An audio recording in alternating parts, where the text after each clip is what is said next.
Hello and welcome to Hawkeye Nation. This is Hawkcast, your Iowa football, basketball, and recruiting podcast brought to you by Go Iowa Awesome and Rivals.com. I'm your recruiting analyst and host, Eliot Clough, at Eliot Clough on Twitter, joined by Trevor McCue from Maize and Blue Review, our Rivals Michigan site, today to preview the Big Ten championship game happening this weekend, Michigan and Iowa in Indianapolis. Lucas Oil. Trevor, how are you, sir? First of all, second of all, are you going to the game in Indy this weekend? Yeah, I'll be up in Let's the box for go. that one. Yeah. Sweet. Me too. Oh, good. Cool. We'll be Yeah. up then. Yeah. Are you heading up Friday? No, we're leaving first thing Saturday morning, and then we'll stay Saturday night, and I'm assuming celebrate, but we'll see. Yeah, we will see. Like I've said on our last podcast, I'm sticking around for Iowa's playing Purdue on Monday too. So it's pretty nice to make a little business trip. I've never been to West Lafayette, so I've heard it's insane. So looking forward to that. But it just appears out of nowhere. So does it? Yeah, I remember our drive down there. I was just like, windmill. Oh, there's a Big Ten college campus all of a sudden. All right. That sounds like much of my upbringing of corn, windmill, corn, more corn. I was gonna say, we drove for the Nebraska game this year. So, yeah, took the I-80 route. So I'll make you happy and say this. I do think Iowa's corn is better than Nebraska's. Much more scenic drive. But I even had to Google search. I now know that 63% of your land is covered in corn or soybeans. So that's us, I baby. couldn't believe how much there was. But yes, we did decide the Iowa view was significantly better than Nebraska. So you got that going for you. But good to know. Northwest Iowa, my home part of the state, Ida Grove, is very much just corn. Not a whole lot to do. Sioux City up in that area, if you've heard of Sioux City, but Western Iowa and Nebraska are pretty similar. But still, Iowa takes the cake of Trevor McCue. So I'll take the W when we can get it. So a lot to talk about this weekend regarding this football game, Iowa, Michigan, Big Ten championship. The first thing I want to hit on in this one is something that's been a huge national narrative, and that's Jim Harbaugh on the sideline once again, now that we're hitting postseason. I want to ask you broadly your first thoughts on the sign stealing investigation, what has come of it. I mean, I listened to a few national college football podcasts, and some of them are like, this is horrible. And other ones are, this is stupid. Everybody does this. It's just gone to another level because, well, it was October and viewership goes down and stuff like that. So I just want to hear what your thoughts are on it, Trevor. Well, this is going to be a 3-hour show now. Right? No, broadly first. I've said pretty consistently that if Michigan broke rules, if coaches, whoever broke rules, they should be punished. And the punishment should be equitable and at least relatable to precedent, right? I've never tried to pretend that Michigan didn't do anything wrong, right? I think what's gotten off track here, and this is the media part of it, is even calling it sign stealing. Right. That's not illegal. That's not the rule that they broke. The rule they potentially broke, and we still don't even know the full descriptions of it yet, is the in-person scouting. Right. So this idea that Michigan was stealing signs and it was this massive advantage, and then even language used by Michigan State's athletic director, and then eventually the Big Ten commissioner, that player safety was in jeopardy. That's the part where I start to step back, because what we knew just literally because everybody says it, and what we know now because we've seen physical evidence, is everybody does steal signs. You can use broadcast footage and all 22 film to steal signs and create sheets with the signs and call sheets. So we've seen the stolen sign sheet that Ohio State was using in 2018 of Don Brown. We know Ohio State had Michigan signs in 2022 and then shared them with Purdue for the 2022 Big Ten championship game, where Michigan, and more specifically Connor Stalions, because at this point it has not been connected to anyone else other than potentially a Michigan booster, apparently helped fund it, but none of the coaches per the NCAA have been connected to it. What Stalions did for some reason, and what appears to be just this fringe lunatic fanboy, right? This guy just trying to get an edge, was sending college kids or just random people, right? So far, the only person that's come forward and talked was a former D3 coach that said he did go to a game. And it was so funny because he's like, yeah, it started raining at halftime. So I said, screw this, I'm leaving, which is just hilarious to me, right? But he sent them to get this iPhone footage that was just so unnecessary. Even in the text messages we've seen, he bragged about stealing signs using the broadcast footage in the all 22. So I don't know if he thought he found a loophole in this rule that the NCAA 2 years ago said provides no competitive advantage, is outdated because of technology and should be tossed. They didn't toss it. I'm sure we'll see changes moving forward. I don't know if he thought he found a gray area or if he was just trying to get an edge or what, but it was obviously stupid. And it's brought a massive cloud around this program. But the idea that it was this biggest cheating scandal ever, and some of the framing that we've seen from the media has obviously gone away now because Michigan has won these football games without Stallions around and without Jim Harbaugh on the sideline. And that's kind of changed the narrative. So, Harbaugh's already been suspended 3 games. I think for this portion of it, he's probably not going to see anything else. Michigan might get some fines or some scholarship, punishment or whatever it might be.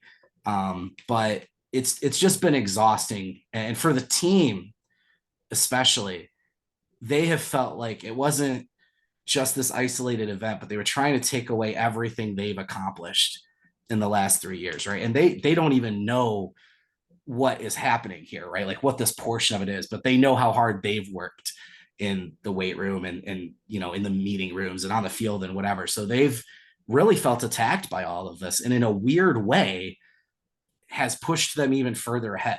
This team was almost too confident in a lot of ways coming into this year. We talked about the natty or bust narrative, and I think this provided a chip on their shoulder, if you will, and the whole Michigan versus everybody narrative, whatever it might be. But long rant over. Stallion should have been fired. I'm glad he's gone. I think Jim Harbaugh's biggest problem has been a blind spot in hiring. This isn't the first time a person has been brought on, and then you start to learn about them and you wonder, like, the guy's selling refurbished vacuums off of his front porch.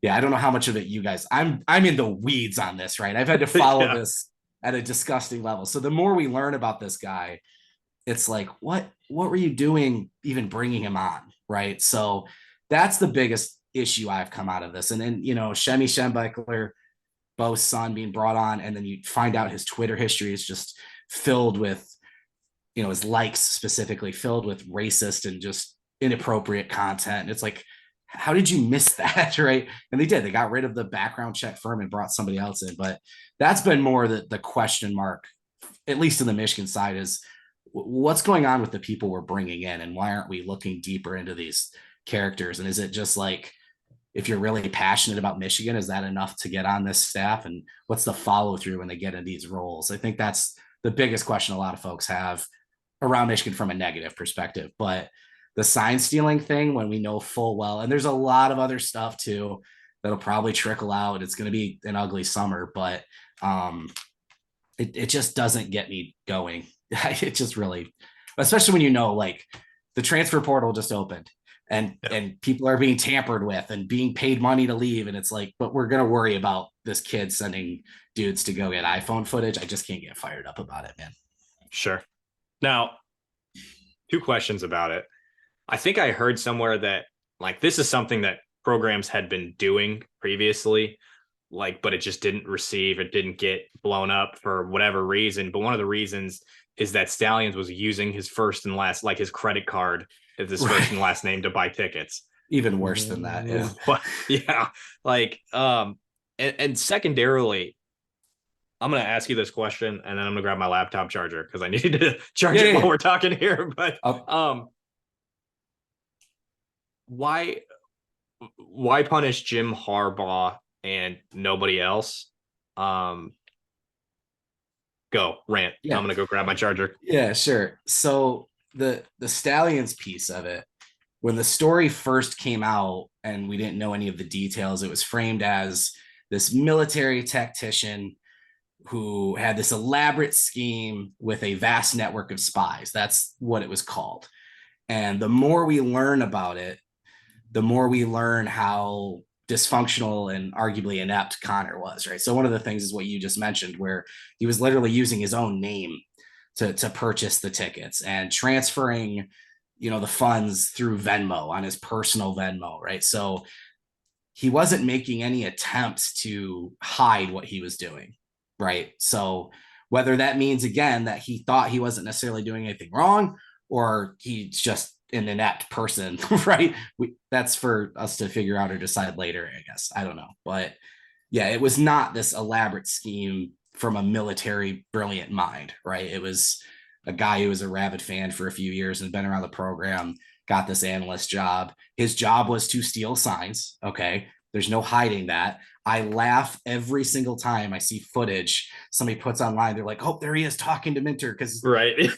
Yeah. Everyone has one of those. And like the reason information is leaking out now about like other programs and their sign stealing is because all the sign stealers talk to each other, right? Connor has a bunch of information on other programs because he talked to other sign stealers, right? So anyway, as far as this becoming a big deal, the timeline of it, the NCAA was made aware of this long before anybody else knew about it.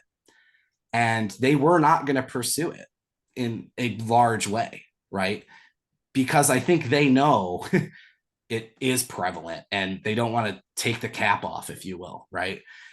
Other Big Ten programs, and again, you can start getting into some of the tinfoil conspiracy stuff here, but a firm was essentially hired, and that firm obtained documents related to this scheme from Michigan computers and then turned that over to the NCAA and then the Big Ten, and was really pushing for something to happen. Then there were conference calls with the Big Ten commissioner and coaches and the Big Ten commissioner and athletic directors, basically just screaming that they wanted something done immediately, that Harbaugh has to be suspended. Harbaugh has to be suspended.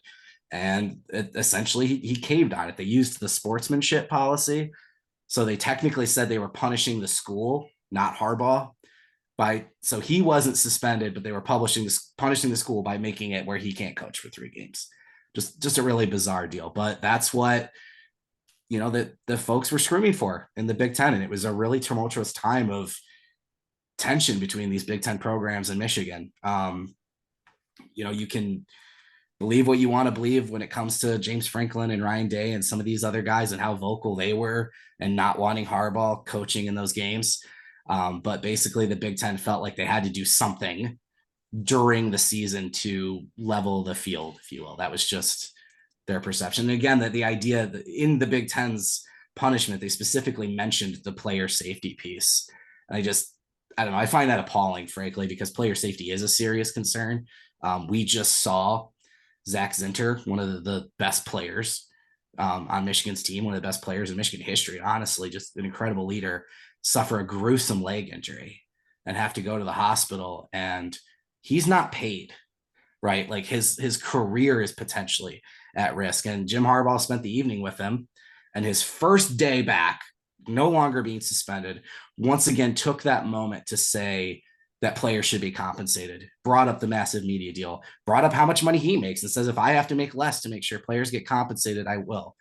And there's a huge swath of people that believe that's something the NCAA really doesn't like about Harbaugh, is how many pro player things he says and how many revenue sharing things he says. Now, you're not going to get me to go all the way down that path because I don't think Jim Harbaugh is a victim. Again, Connor Stallions did something egregious and stupid, and there should be punishment, right? I'm not going to pretend that they did nothing wrong. So I think both of those things can be true at the same time. I think Jim Harbaugh can be a thorn in the side of people, and Michigan also did something wrong, but I just don't think Jim Harbaugh is a victim, and I also don't think he's the worst cheater in the history of college sports. All right. Well, sounds good. Anyway. Yeah. Okay. Dude, like I said, this has been my life for 6 weeks, dude.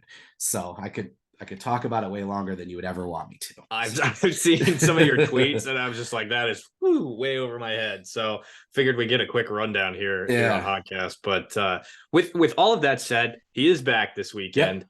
What kind of effect do you think he has on his team and on being on the sideline? And obviously it's positive. I mean, he's their head man. There's been free Jim, Sharon Moore bawling on TV, which was just, I just thought that was silly. Anyway, what's his effect on being back for this game? How much does it impact the game having him on the sideline? I think the biggest impact is just a sense of normal, right? So Jim Harbaugh has been in the practice facilities and the meeting rooms. The only thing he wasn't allowed to do was be at the games, right? So I've argued that the issue with that has been just logistics, right? So Sharon Moore's made the acting head coach, and that's because of the fact there's a massive trust between Moore and Harbaugh and Moore and the players. But he wore 3 hats, and arguably 3 of the most complicated jobs on a football staff: the head coach, the offensive coordinator, specifically play caller, and the offensive line coach. And we saw against Penn State some breakdown in communication a few times where they had to call timeouts because plays weren't getting in. We noticed the play calling didn't seem to have as much rhythm as it had had all year. Same thing with the road game against Maryland. There was just this lack of flow, right? And JJ McCarthy was arguably the most impacted by Harbaugh not being there, because you see those two talk on the sideline so often. And Harbaugh really just does a really excellent job of, keeping the team level in terms of emotion. And I think that was probably the place where they missed him the most. Sharon Moore obviously is an amazing head coach. There's a reason he's considered the coach in waiting, and probably will be literally called that at one point. Goes 4-0 as an acting head coach, beats Penn State, beats Ohio State. So this team has been on this mission arguably for 3 years. So they were able to do this without Harbaugh, but having him back there, it's just like having your leader and the main guy and his vibe and his emotion. And I think just logistically allowing everybody to go back to doing their job. And now that we know the Big Ten has closed their investigation until the NCAA does anything, and the NCAA process will be long, Michigan kind of weathered a storm in a lot of ways. And now they're back to normal, and they can focus on beating Iowa, winning the Big Ten, getting back to the playoff, and trying to win a national championship. So really it's just that sense of normal, and that, getting their vision back on what their original goal was at the start of the season.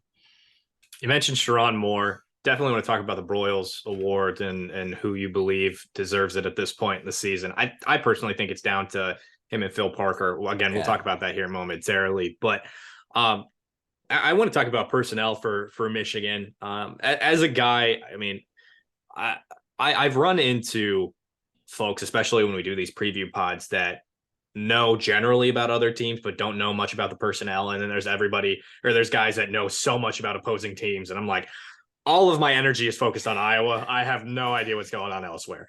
Yeah. Other than guys like JJ McCarthy, Donovan Edwards, Blake Corum, Roman Wilson, those are the names that pop in my mind when we're talking about Michigan. Other than that, it's just like Michigan's really good. Like that's all that's in my mind. I mean, how do they operate it? By the sounds of it, it's run first and then they go from there. Would you agree with that sentiment? And what are the things that these guys good at? Names that I missed? Tell me all about it. Yeah. So literally every starter on the offensive, defensive side of the ball, and special team specialist, kicker, punter, and returner, every single one received all Big Ten honors this week. So this is an incredibly talented team. And then beyond that, it's deep, because there's a whole bunch of players that didn't receive honors that play a lot and are really good. Michigan rotates like crazy. That's been the biggest thing to them all year. Obviously not on offensive line, but they did run 7 deep there until the Zinter injury. But yeah, this is a team that wanted to be more explosive this year, and just we have not seen it. They're efficient. They're arguably the most efficient offense in college football, but between the way they run and JJ completes, 78% of his passes. So with the new clock rule, they're running significantly less plays this year. So their points per game are down, but they score on a lot of possessions, right? So they do still love running the football. This team always will be behind its offensive line and run it, but you're just not seeing a lot of the explosive big runs. You're not seeing 200-yard games per se anymore. It's almost like an NFL rushing offense. Corum's going to get 20 carries, 80 to 100 yards, but he's going to find the end zone. He's got, I think it's 22 touchdowns on the year now. The record at Michigan leads the nation.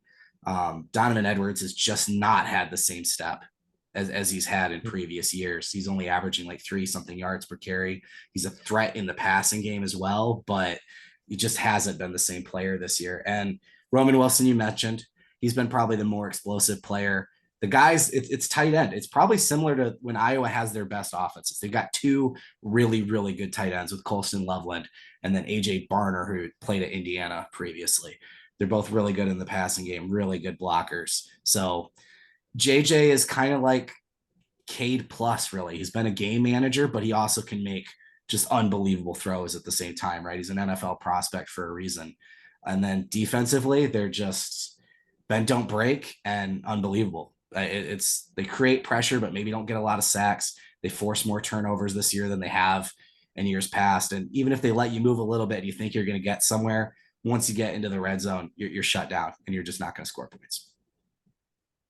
So when I reference Michigan being really good and everywhere, what my first question is because Iowa's not really good everywhere. Like that's just the way it is in Iowa City, and typically, but also very much specifically this year with all the injuries.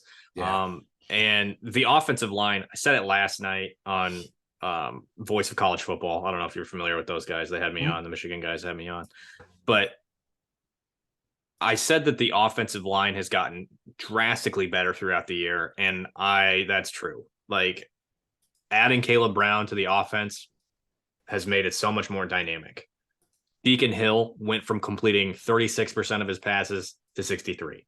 Like there's been a lot of growth. There isn't the raw talent that Michigan has, and pair that with Jim Harbaugh, and it's just a very daunting task ahead of Iowa for Iowa. Are there any weak spots, perceived weak spots that you think the Iowa offense or defense are going to try to be targeting on Saturday? Yeah. So this offensive line for Michigan has once again been really, really good. It has not been the best in the nation Joe Moore award-winning offensive line we saw in 2021 and 2022. And that's primarily because of the tackle play. The tackles have been susceptible to pressure all year. Carson Barnhart, while playing right tackle, has given up 22 pressures this year. Ladarius Henderson at left tackle has given up 19. On the interior, Trevor Keegan, Drake Nugent, and Zach Zinter have been locked down, hardly allowing any pressure, unbelievable in the run game. However, Zach Zinter, is out for the year now after suffering that leg injury. So what they've done is move Barnhart to right guard to replace Zinter, which is probably a good thing, honestly. He's more of a run blocking guard anyway. That's where his future is if he's, going to go to the NFL. And then Trent Jones, who started as right tackle last year, lost his job due to an injury and has been kind of the sixth offensive lineman when Michigan goes to jumbo sets, is now starting at right tackle. And he's been phenomenal all year, and he was unbelievable in Ohio State when he came in after Zinter. So in a weird way, I don't want to say it's an upgrade because you lost Zinter, but I think they might have accidentally upgraded that right tackle spot with the Zinter injury. So that being said, Penn State with their edge guys, Maryland with some of the dudes they have, and then Ohio State as well, have been able to create pressure on the outside. And that's the best thing you can do to affect this offense is create pressure and get to JJ and not let him get out on the run. JJ is an unbelievable quarterback when he's running out to the right. So if you can contain him, he doesn't throw the ball away. Literally, he has 0 throwaway passes this year. So he's either going to scramble out. I know it's an unbelievable stat. You'd think at least once, but no, not a single time this year. So wow. He's either going to run out and scramble for a run, or he's going to find Cornelius Johnson or Roman Wilson getting into empty space in the defense, or he's going to take a sack. So if you can create pressure on the outside and then stuff the run, because again, Blake Corum, as good as he's been this year, he's averaging less than 5 yards a carry. Donovan Edwards, just a little over 3, right? If you can stuff the run, force JJ to throw and create pressure on him, you could be making some noise there. But other than that, they don't have crazy dynamic weapons in the passing game, like we've said. On defense, there's not a lot of holes on the defensive side. So, you brought up Iowa's offensive line playing better. They're going to have a test. The interior of this defensive line is the best I've ever seen. Mason Graham, Kenneth Grant, and Chris Jenkins are all arguably first-round NFL talent. Just unbelievable defensive tackles that they're rotating. And they've got 4 edge guys, same thing, that they can rotate and just constantly create pressure. And then two experienced linebackers that are phenomenal, plus Ernest Hausman, who's been good. Will Johnson, we'll see if he plays or not. That might be an opportunity. No Will Johnson, but man, safeties are good. Of course, the defense is just unreal. I don't know if I can find a gap in the defense for you, unfortunately. All right, good to know. Well, to put it plainly, my number one concern is this game ending up like the Penn State game did for Iowa however many weeks ago. And that was with virtually everybody healthy. Yeah. Right? Like this game, we'll talk final scores, our predictions for final scores coming up again at the end of the pod, but that is my number one concern. Michigan dominates in terms of time of possession. Defense gets exhausted. It's, converting third downs repeatedly in the run game. That's what I'm looking at, is they just keep checking time off, and the Iowa defense just can't do anything. The Iowa offense is repeatedly either turning the ball over or 3 and out. That's the way I see things going. The only way that I think doesn't happen, and I mean, like the keys for Iowa, you essentially have to be perfect. You have to be perfect. You can't turn the ball over. You have to bank on turnovers from Michigan. It's just, there's just that talent discrepancy. And, the main thing that I want, because of travel and because, we're ultimately, us journalists are the biggest sports fans, really, because that's our life, Don't tell anyone. Right? Look at me like trying to hide it. Yeah. And that's not necessarily, from my vantage point, like I'm not rooting for Iowa this weekend. More so, what I want is a good game, and my travel experience to Penn State, the game did, like, going to Penn State was really cool, but the game did not make it worth it. What I'm hoping for is the opposite going into this one, and so I just don't see a whole lot of opportunity in front of Iowa, especially the way the offense has repeatedly left points on the board against teams that aren't near as good as Michigan is. It should have been 21-0 at halftime against Nebraska last week. Drop balls, 3 drop balls from Nico Ragaini last week. Drop pass touchdown, Caleb Brown. He tried to catch it with his body, which is exhibit A no as a receiver. Right. He'd gotten hurt right before that. Unfortunately, missed the entire second half, but he's 100% going into this game on Saturday. But also 2 blocked field goals. Drew Stevens is playing the worst football he has in a while. We talked about it statistics wise. He's 10 of 17 since October. That's a failing grade. That's 59%. This is indoors. It's a little bit different. The one clear advantage I think Iowa has is punter. Like that's it. When you got Torrey Taylor back there, pin them deep, turn the ball over, don't turn the ball over as an offense. Those are the things that are really, that's your best shot. Do you think of anything? I mean, we just kind of talked about weaknesses, right? But like, is there a way that Iowa wins this football game to you? Without injuries? That's okay. Yeah. So, well, because here's why, and I hate to be that guy, but just the things you mentioned, right? In terms of turnover margin, and you brought up the Penn State game. Penn State's number 1 in the country in turnover margin. They get plus 1.5 per game. Number 2 in the country is Michigan. So, hell. Right? Yeah. So they don't turn the ball over on offense, and they do force turnovers on defense. So Michigan won this Ohio State game not by getting way more yards. Ohio State had more yards per play, not by dominating time of possession, they're the least penalized team in college football. They just don't make mistakes, right? They're going to get maybe 2-3 penalties a game. They forced 2 turnovers and had none. And then they went for it on 4th down 3 times. They converted all 3, and Ohio State didn't take any chances. So if you're not an aggressive offense, the team that's given Michigan the most fits this year is Maryland, because they were willing to be aggressive and take shots with their quarterback. And if you don't have that, you're just not going to interfere with Michigan. There's just no way to do it. The punting is an advantage because, again, with it not being an explosive offense, if they're not getting short fields, Michigan could potentially, you could get into a little bit of a field position. I think there'll be moments in the game where field position happens, right? Where they go back and forth a couple times maybe. But they don't give up big plays either. So Iowa, and inside the red zone, they're the best in the country. I just don't know how Iowa's going to score.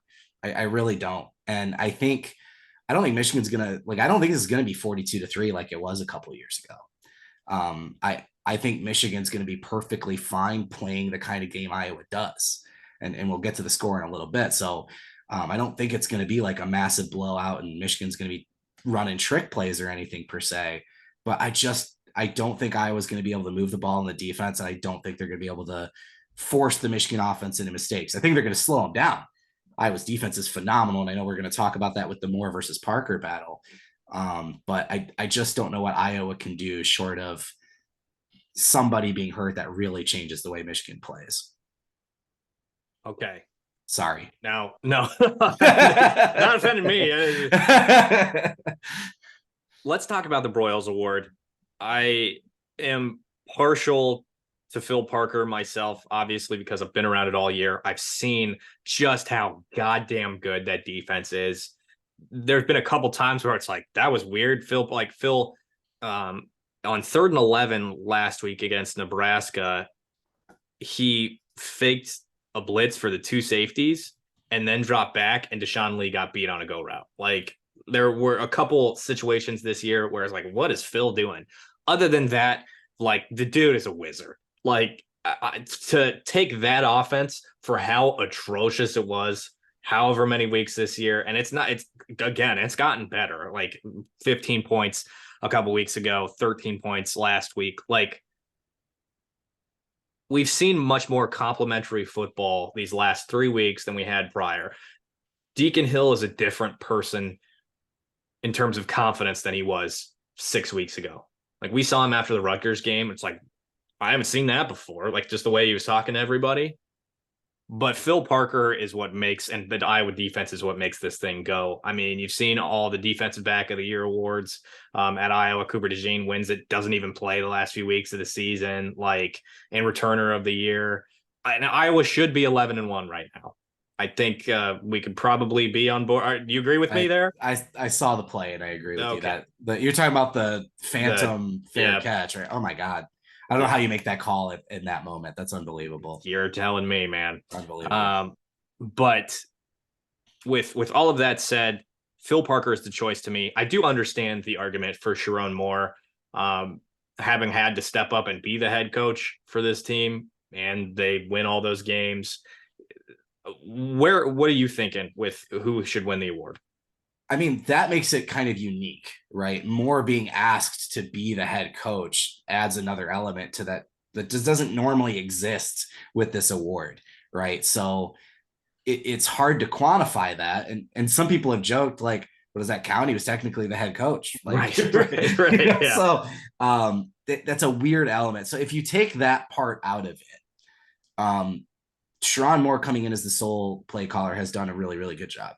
And the offensive line is still really good. And again, the offense is incredibly efficient. But since 2021, this offense has been a committee approach. Even when Josh Gaddis won the Broyles in 2021, a lot of Michigan fans were kind of surprised because that was not Josh Gaddis's offense that they ran in 2021. Okay. So, like, everybody brought a little piece of it. So Mike Hart, the running back coach, former Michigan running back, anybody who watched him play, you can see his fingerprints all over what the running backs do, and specifically their running back scheme. Sharon Moore, who came up and played at Oklahoma, they do some pin and pull and some different schemes that looks very reminiscent of what Oklahoma did when they had Adrian Peterson, right? So, like, everybody kind of brings their own piece to the offense. And then at the end of the day, it's basically what Jim Harbaugh wants to do offensively, what he did at Stanford, what he did at San Francisco, just with all these other guys adding their own little input. So in that way, this defense for Iowa is Phil Parker. right? Like you can't talk about the Iowa defense without saying it's Phil Parker's mind. It's his scheme. You can't necessarily say the same thing with Sherrone Moore. So you get in this interesting piece where it's like, if you're giving him the award, arguably whoever is the offensive coordinator moving forward. Same thing with Michigan's defense. It's a scheme that came over from Baltimore, right? Mike McDonald was there. Minter came in and did kind of the same thing, but his own pepper, right? So, and the other side of it too, the best weapon for a defense is an efficient offense. For him to do what he's doing defensively, and also the defense never gets rest because of 3 and outs, and they're constantly, I mean, the punting obviously helps, but like Michigan will go out there and chew up 8 minutes and pin them deep consistently, right? They're always bailing their defense out in that way. So in some ways, Sherrone Moore's offense is so efficient because he's got Jesse Minter's defense, right? So in that aspect, if you just talk about pure value, I will not diminish the job Sherrone Moore did, but I don't know if there's a more valuable coordinator in the country than Phil Parker. And I'll tell you right now, Michigan message boards are already talking about if Jesse Minter gets another job, which is a high possibility, everybody wants them to go get Phil Parker. So he is, I don't think it would happen, but he is thought of just so highly in Michigan and throughout the country, frankly. And again, if they ever got an offense even above average or on par with what he does, I can't imagine what he'd be able to do with a partner, so to speak. So I do think Moore has the edge because of the head coach thing and everything that goes with it. But just on paper, pure offensive coordinator versus defensive coordinator, if I took my bias out of it, I would probably say Phil Parker. Okay. I know somebody on our boards made the reference that, he's the only defensive guy. Phil Parker is on that list too. So maybe that's an edge for Phil Parker, whereas Sherrone got the edge in terms of having that head coaching experience this year. There were a couple weeks, I don't know if a couple weeks there, but a couple days maybe where people were talking, maybe USC will go get Phil Parker. So I think a lot of these big programs want something like that. But Phil, man, he is Iowa through and through. He doesn't come up out of his office very often. Like, it's a surprise when he goes to Florida for recruiting trips, let alone just leave his office, because he's so dialed in and he is so very much Iowa. There's been clips repeatedly of Kirk getting emotional this year. Phil Parker, once they won the Big Ten West championship, it's kind of a funny story. They couldn't get a football. They couldn't find a football to give Kirk Ferentz the game ball after the game. And it's like Phil was getting a little upset in the locker room. Like, why can't we find a damn football? They ended up handing him a helmet, but somebody's just one of the guys' helmets in the locker room. It's a game helmet, whatever. Yeah. So Phil actually got emotional. He had a video of him handing him the football, and Phil got emotional about it too. So I mean, like, the dude is Iowa. Yeah. I just can't imagine him anywhere else. It's like, and USC is laughable to me. Like, that's right. Yeah, he's gonna go into LA. And recruit kids, right? Yeah. No, and I remember talking with you at the beginning of the year, and my perception was that the Iowa defense would take a step back just because you're losing Van Ness and Campbell and drawing to mind blank who is the corner, Riley Moss, right? So I'm like, those are literally, that's 3 first and second round picks, right? That's really good talent. So for them to take the step again and just constantly, you just got these guys rotating every year, right? That's coaching. And that's something like Michigan fans talk about all the time with Ohio State, because Ohio State's always putting together 5 stars in talent acquisition. And often the best players for Michigan are the 3 stars with a chip on their shoulder that have been developed. So at a program like Iowa, to just constantly keep doing that without the resources or even the recruiting base that a school like Michigan has, again, just on top of that, with the offense paired with it, the job he's done is incredible. So, and the emotional stuff you're talking about, you'll have to tell me. The perception we have is Kirk's retiring. That's what everybody thinks based on right. So right, yeah. I think it's a combination of quite a few things. Obviously the sun is setting on his career, right? Like, it's going to be within the next few years, if anything. And I think it's a combination of that. I think it's a combination of the fact that Brian is gone after this year, and he got to spend that time with his son. And he fought so hard for him to stay on staff for multiple years. And just what he's seen this team go through on top of all of that, with all of the injuries, with all of the issues, with so many different things. I'm not sure what he does at the end of the year. He's recruiting and operating recruitment like he's planning on sticking around. And if I had to guess, it would at least be for another year, at least. But that's one of those things where we will see, as well. And I don't think we're going to hear anything about it until he has already played his last game. That's just the way that Kirk operates. Yeah, he doesn't seem like the coached his last game, rather. Yeah, I know what you meant. Yeah, he doesn't seem like the kind of guy that wants the big going away ceremony. Like we had that with Lloyd Carr, where I think that was probably a little different. People were maybe ready for a change with Lloyd, but he made it pretty well known he was leaving. So they had the Citrus Bowl against Florida, and they ended up winning. That was against Urban Meyer and Tim Tebow the year before they won the national championship, ironically. But that's just the vibe everybody's having with Kirk leaving potentially. So I don't know. I kind of wish if he was, we did know it would make for an interesting moment at this championship game, because I do think if Michigan fans knew it, and maybe they will anyway, just at the chance, but I think they would give a lot of cheers and support to Ferentz if they knew they had the opportunity to just kind of show their respect to what he's accomplished. So speaking of what would be interesting narratives, we haven't talked about Cade and Erick at all. It seemed like the sentiment from the players was, oh yeah, it'll be good to see him.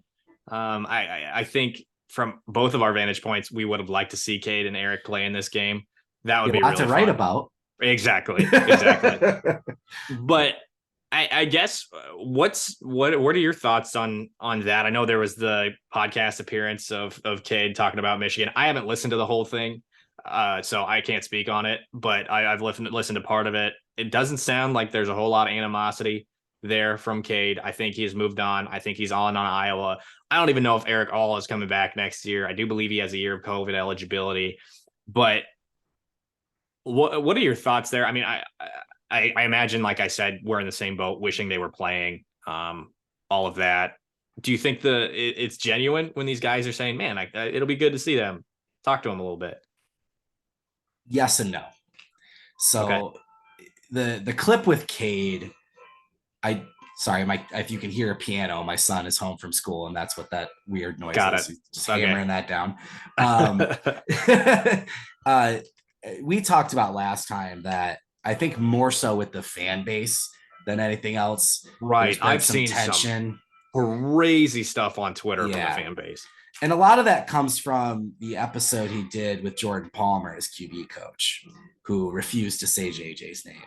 And people kind of started connecting some dots that Cade never said JJ's name when he was here either. So when that clip came out where he said the other team, everybody's like, God, he won't even say Michigan. And it just kind of fed into this narrative that's already kind of existed.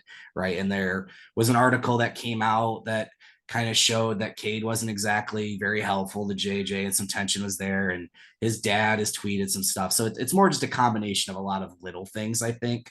JJ, like you said, has never taken the low road in that, and has been complimentary of Cade and things that he's learned from it, and did say, yeah, I'd be excited to see him. When Sainer still said it, it felt a little different to me about wishing he was playing, because that came across more like, I wish he was playing, right? Like, I wish we could hit him and pick him off. And you know what I mean? Like, there was some of that there. I think like everything else, especially in college football the last year or two, I think it's amplified and more played up than what is real, right? But fans have really turned on Cade. And I told you in a lot of ways it wasn't good. Like they booed him when he came back in after JJ's performance against Hawaii. So if he has any ill will towards Michigan, I think it's more the collective of Michigan and not specific players, because again, he was incredibly valuable to that 21 team that won the Big Ten championship. They literally, I'll say it, they don't win it without Cade McNamara. And this culture change doesn't happen without Cade McNamara. So I do think whether it's the 10-year or 15-year reunion where they bring out the team, I think things will be more positive then. But I think people still too are just weird about players transferring to other schools. Like there's been this weird sentiment amongst fans where it's like, oh, well, he left the team hanging with the Big Ten championship game and he transferred. It's like, well, that's how the portal works. If he didn't go to Iowa when he did, then they would have went and got someone else. Like it's open right now. Players have to move now. So, but anyway, no, I do think any of the players that were there in 2019, 2021, and we're with Cade and know what he means to this team, respect him, and genuinely would like to see him, and will be excited if he's there to see him. I do think there's probably a piece of JJ and some other guys though that wouldn't mind if beating him on the field, whether it's just a fun brotherly thing or there is some negative there. I don't know, but yeah, some of it too is just like you love the guy when he's on your team, and you hate him when he's not. Yeah. So yeah. I think that's just part of it too. So, but it's definitely more the fan base than it is the team. I would say that. And then Jim Harbaugh has said nothing but positive things about Cade every chance he gets to. So, yep. And Erick all just kind of seems like a goon that everybody likes. Yeah. Yeah. So I don't see any animosity there like at all, really. No, the Erick all Michigan. I think we talked about this off air last time. His back and injuries and that's more contention, and that there's some of that with Cade too, because Cade went and got a second opinion before he got his surgery done. So that has to do more with the medical and Michigan's people looking out for Michigan, and then obviously Cade and their families looking out for them and making the decisions they made. So that happens a lot in football, unfortunately. So I think some of that is there. But yeah, Erick all, the Penn State game, Cade hits Erick all on a crossing route and all with a bum ankle goes up the sideline and wins that game. And without that, they literally don't win the Big Ten that year. They're not in contention for it. So again, I think they'll be thought of fondly as time goes on. Going to another Big Ten school is kind of But yeah, it would have been so much fun if they were healthy to see them play. But obviously, All is a great player. I know he's still leading Iowa in receiving despite his injury. Yeah. So, but yeah, I think most of the attention's just played up media. Thank you for laughing at my pain of having to watch that. I saw it this week and I couldn't believe it because I'm like, wait, wasn't that was weeks ago he got hurt, right? And I looked up Wisconsin. Yeah. Had Caleb Brown been actually in the rotation early on in the year, I think he would lead them in receiving right now pretty easily. Which shocked it was Wisconsin that took him out. Yeah, I'm being sarcastic. Okay. Is that not a thing for you guys? Wisconsin headhunting? That's my first year on the beat, so maybe I just am not aware.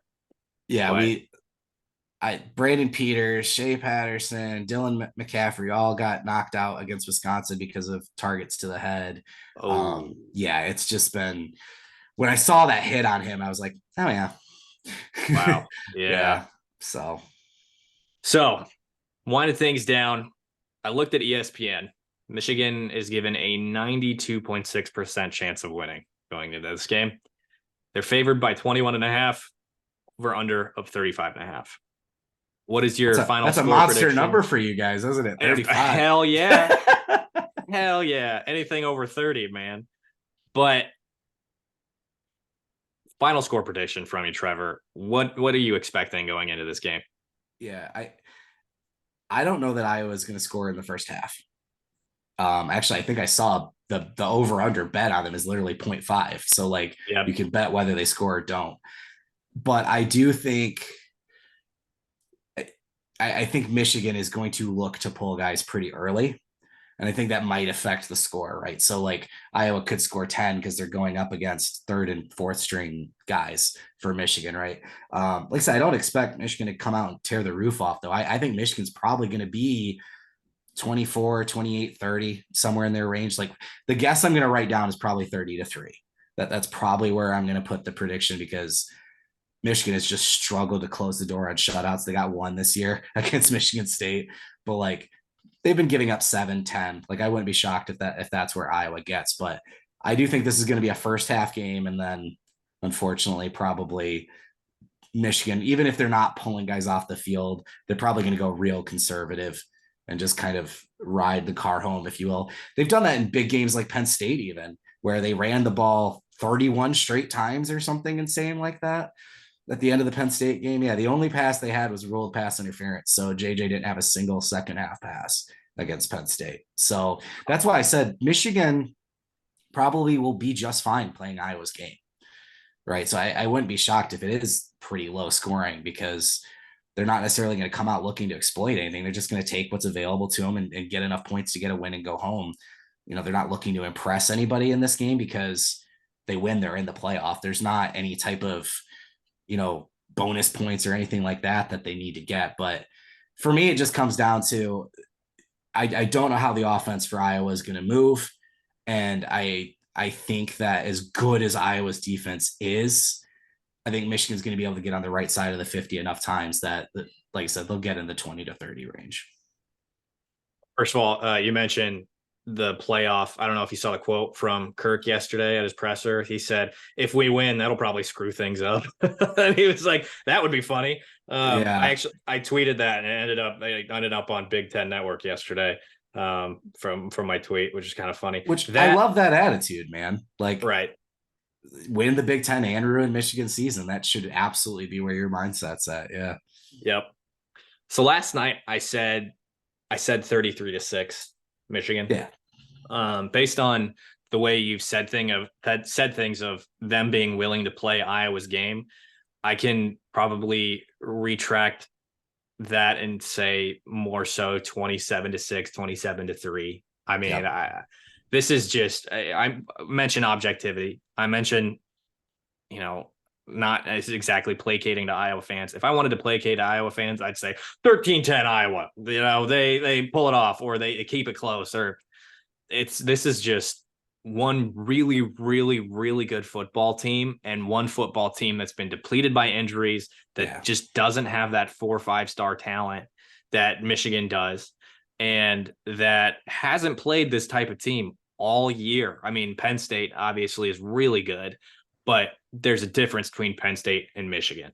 There's a difference between all of the teams that Iowa played this year and Michigan. And if there's any way they squeak it out, they have to be perfect. I mean, I said it several times already. They have to be perfect. And given the track record of what we've seen this year, I don't know that they're even capable of that. So we will see how it shakes out. But both Trevor and I see it as a blowout this weekend. What are your expectations? Drop them in the comments here on YouTube. Let us know on Hotcast. Definitely want to hear everybody's thoughts. And what did we get wrong? What did we get right? Hit us in the comments. Trevor, appreciate your time, brother. Thanks so much for hopping on again. And hopefully we get a connect here soon. And, this is very different than the last time we talked. Cade McNamara, Erick Hall podcast 5 months ago. Golly. Yeah. And of course they're both out. That's just, and Cooper to Gene, like, that's just, I'm with you. If Iowa was healthy, I think this actually could have been a really good game. Even just Cooper, man. Like it would have been an unbelievable player. Like, you can at least think, hey, maybe they get a punt return for a touchdown. Maybe they get a pick 6. Absolutely. Yeah. That's the difference in this one. But I mean, and even if they were playing Ohio State, like, Cooper would have been matched up with Marvin Harrison Jr. How fun would that have been? Yeah. I think we're robbed in a variety of ways, and the fan base was robbed of seeing something that would have been really fun. And like Luke Lachey and Erick, all top 5 players on this roster. And then you don't have Noah Shannon, who adds to the depth of the defensive line. Anyway, it's going to be a rough one this weekend, more than likely for Iowa, but I'll get you a drink when we're in Indy. How's that? Thank you. That'll make up for it. Very much looking forward to this weekend. If you're there, let me know. Hit me up on Twitter. Hit us up on our premium boards, iowa.rivals.com/subscribe. Would love to connect with some folks, talk Hawkeyes, and maybe we can connect with Trevor while we're there. And you can give him some hell for picking Michigan so big, and me some hell, because it's fine, whatever. But anyway, we'll wrap it up here. We appreciate you tuning into this episode of Hawkcast. Thanks so much for listening. If you're on Apple Podcasts, Spotify, make sure you subscribe so you do not miss an episode. Leave that rate and review. It helps us out a lot. Get your friends to listen, etc. And on YouTube, like I said, drop a comment. Let us know what you're thinking of this game. Like the show as well. That helps us out. 2 And if you're not a premium subscriber yet, you can do that today at iowa.rivals.com/subscribe. For now, my name is Eliot Clough at Eliot Clough on Twitter, and we will see you next time.